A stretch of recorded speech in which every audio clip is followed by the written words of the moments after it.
Today we are talking about the difference between being a worker and being a boss. So let's get into it. Welcome to the Unedited Show, the podcast where unfiltered thoughts and unscripted conversations reign supreme. I'm your host, Gonçalo Salado, and I'm excited to share my knowledge and insights with you on this journey of self-improvement. In this podcast, I don't hold back. I don't edit anything, I simply speak from the heart and share my thoughts on anything that can help you improve your life. So sit back, relax, and let's dive into the Unedited Show. Alright, my name is Gonçalo and today we are talking about the differences between becoming boss and letting go of being just the worker. And what I mean by this is usually people, especially on the creative space, people do enjoy to create and they enjoy to have the full control on the creativity, and sometimes letting go of that is quite hard. So people usually grab that thing too long, too much, and it happened to me also. So I do enjoy creating things myself instead of delegating, and usually that takes time. Sometimes the time that it takes, it's not well compensated, so you might as well hire someone to do that part of the job that you actually don't like as much and become like the boss. And usually this comes about not only from people that are used to work, but also if you have this kind of boss entrepreneurship mind, you might think of this. I saw this guy from the future, the channel YouTube, and he was talking about this. He was like making on his own agency, I believe. He was talking about how he, instead of having like $2,000 just for him, he could hire just for specific tasks, and those tasks will give him almost the full job done. He will have the total control of the artistic directing and of the job, but he will ask for the video guy to shoot for one day. It would cost him something. Then the video editor, and the example he made was like making $2,000. He might take like 50 hours to make that work, to shoot a video, to edit everything. So what he would do, it was hire some guy to shoot just one day some shots, just for a day, pay, it was $100, something like that. Then the editor guy was $200, then the assistant another $100, and some extras another $100. So instead of him making just the $2,000 for himself, he would make $1,500 for him, and the other $500 he would delegate, he would pay to make the job and still make money, but not having the hassle of creating those parts that probably his time is worth more than shooting the videos, editing the videos, whatever, and someone else could do the job for him and actually do a good job. And this is the part where usually people struggle a lot, because it's letting go of their own kind of look, their own kind of thing that they have, that they know which shot to choose, which transition, how you make the transitions and everything. And sometimes even with YouTube nowadays, it happens when YouTubers need to get an editor because if they want to grow, it will happen because you'll focus more on making the content of the video, probably writing about the content, whatever it is, and you have someone editing your videos, and you can say, oh, but the editing is the part where I send the matches, where I make the movie and everything. That's fine, but you can train people to do that. And actually, once you get to release that, once you do your first release, usually people talk about this, it's all in on delegating. So you will find it easier to delegate. You might have some trouble with someone who is not doing the way you wanted. We might not do the way you wanted, but there's always someone that even can be more creative than you are, because they can see it from another perspective, whatever it is. But there's one thing that you don't lose, that you have to have that in mind. That is being like a director. So you're the artistic director. You can control what it gets out or not. And this is like nowadays with AI. People talk about how AI is going to replace some jobs. Well, and I was listening to this guy talking about AI. He was saying, if you're an intern and all you do is execute for someone else's view, yeah, you might lose the job. Still, what happens is that person might evaluate to something else. So, it's the same process, just to say that, okay, so now the intern is an AI, but you still have to say what you want. You still have to give the artistic director the direction. You still have to say the way that you want to say. You have to make the prompts like you would have if you're delegating your work to someone.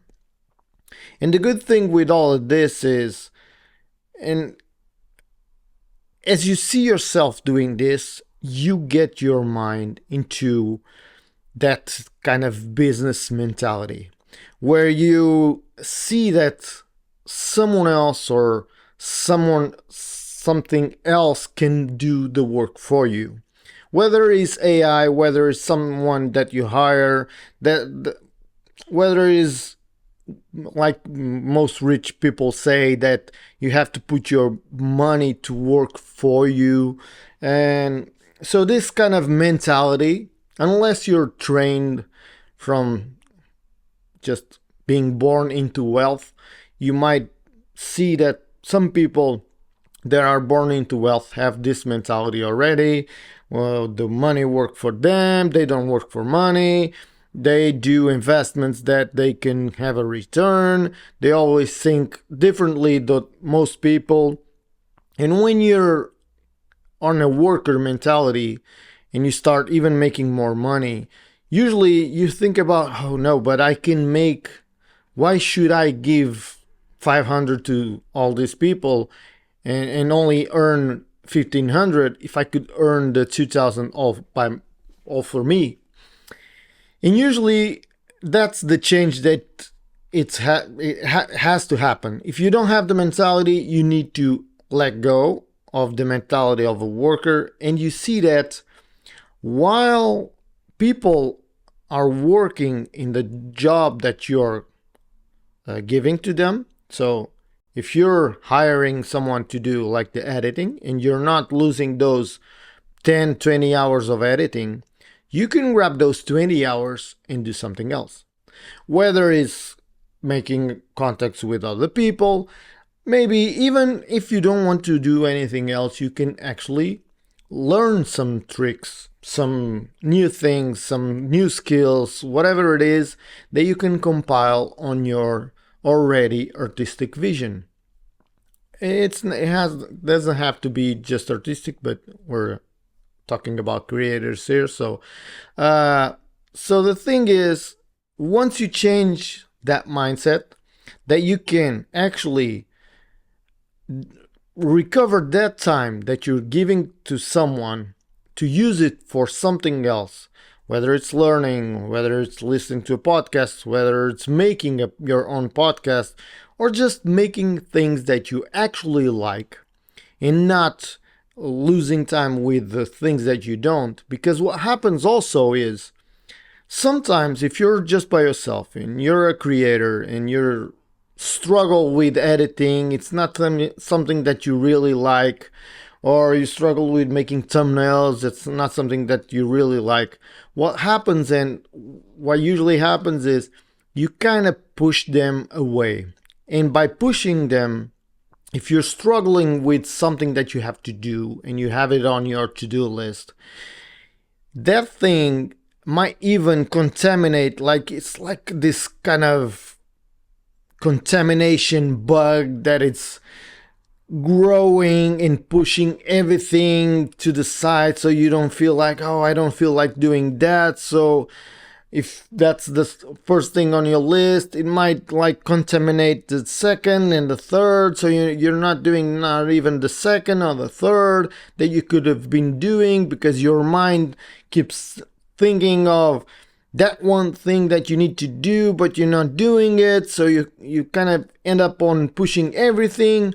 I'm sure this happens to some of you. It doesn't mean that it happens to everyone. Actually, I felt like it was happening to me at some point. Some work, some type of work that I don't like to do, or I enjoyed it doing it before, but not so much these days. And you can actually go online, and you can go on Fiverr, you can go on Upwork, you can go on these platforms and have someone do it for you. And if you're struggling with that, I would recommend to try that. Just try on a simple thing. Just let's say you're creating content, you're creating a YouTube video. Try to delegate just creating like a thumbnail.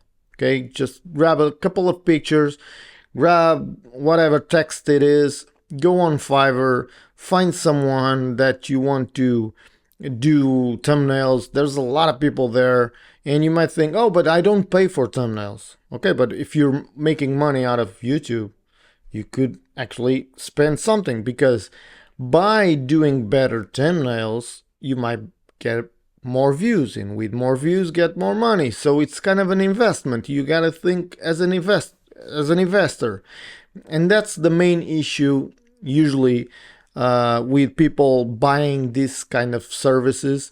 If you already have the mind of an entrepreneur, you might do the things easily. You might think, okay, I'll just go on Fiverr. I don't have the time for this. I know probably someone will do this better than me, or make it different at least. And I'll just pay them $5, $10, $15, $50. There's prices for everyone. So you might find someone that is starting that will do thumbnails for $10 because he just wants to make thumbnails and it's easy for him. And you find that by delegating that, you'll get great thumbnails that you won't lose like an hour working on one of them, or maybe you're not losing an hour working on them, you're just doing it in 10 minutes, but the same 10 minutes could make your videos have more visualizations or whatever. So having the ability to delegate work, it's really hard. If you don't have the mentality already, if you feel like sometimes you're the best creative that you know and you don't trust other people's work, and this happens because you know, oh, I'm the real me, I know what I want to say, I want what I want to show.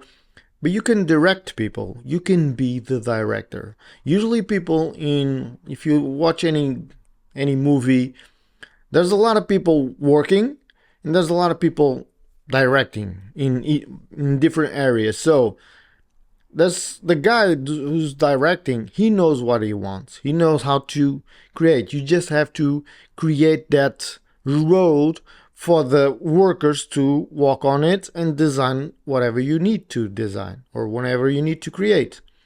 And if you are able to do this, you'll find that you will get rid of that heavy backpack that you have on your back when when you're struggling with creating something that you don't feel like doing it.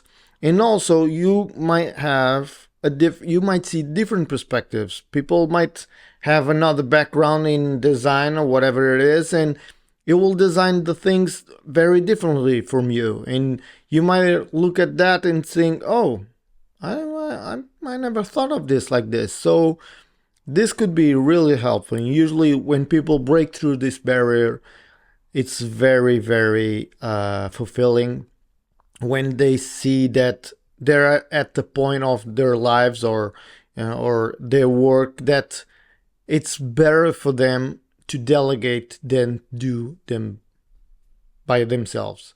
So this is a thing that I've been thinking about and been doing about, and the work I'm sure I've rejected some work because I don't want to do it, because I don't want to go to the struggle of doing it like that. Some work for me is just easy and I enjoy doing it. But the things that I actually don't enjoy as much, I would rather now pay someone to do it than actually lose, like, go through the hustle of me doing that, and that will kind of feel like a big heavy backpack on my back to create it, and I don't want it. And this is a breakthrough once you get into that. If you don't come from like business entrepreneur family kind of mentality, you'll see that this is your first step like into business. Once you see that you can delegate and create this, and you kind of grab this mentality and shift it to other things like having a house and having the house to rent, making money with that rent, and what. There's a lot of ways we get into business, but for now it's just about being creative and getting to a point where people might do it in a different way than you, and you won't have the heavy backpack on your back. That it's the struggle that will make you that. Okay, that's all for now. I have someone ringing my bell, and I'll see you in the next one. Bye.